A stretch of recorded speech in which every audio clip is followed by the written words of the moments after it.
السلام علیکم، آپ دیکھ رہے ہیں کے نیوز چینل۔ خبر شامل کرتے ہیں رینالہ خورد سے۔ اسسٹنٹ کمشنر میڈم قدسیہ ناز کی کے نیوز چینل کے نمائندے عمران خوشی سے ملاقات میں انہوں نے کہا کہ کرونا وائرس سے بچنے کے لیے احتیاطی تدابیر پر عمل کرنا ہوگا۔ شہریوں کو چاہیے کہ زیادہ سے زیادہ احتیاطی تدابیر پر عمل کر کے کرونا وائرس سے بچا جا سکتا ہے۔ آئیں سنتے ہیں مزید۔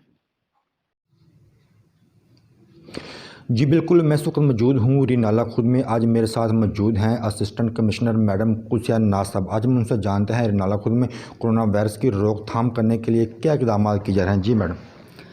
کرونا وائرس جیسے کہ آپ تمام لوگ جانتے ہیں کہ ایک پینڈیمک بن چکی ہے، اور یہ پورے ملک میں ایک وائرس ہے جو کہ پھیلتا جا رہا ہے، پوری دنیا میں بلکہ فی سے پھیلتا جا رہا ہے، اور اس کا ایپی سینٹر WHO کے حساب سے کرنٹلی یورپ ہے۔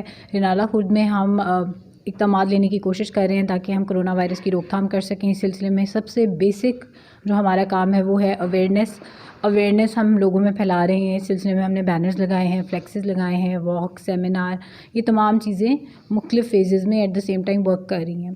اس کے علاوہ ہم نے THQ میں ایک کرونا وائرس کا وارڈ بنا دیا ہے، ڈاکٹرز کو ہائی الرٹ پر کر دیا ہے، اور ہم سکولز میں بھی، کالجز میں، یونیورسٹیز میں گورنمنٹ آف پاکستان کی ہدایات کے مطابق تمام ایکٹیویٹیز سسپینڈ کر رہے ہیں۔ بہت شکریہ۔ جی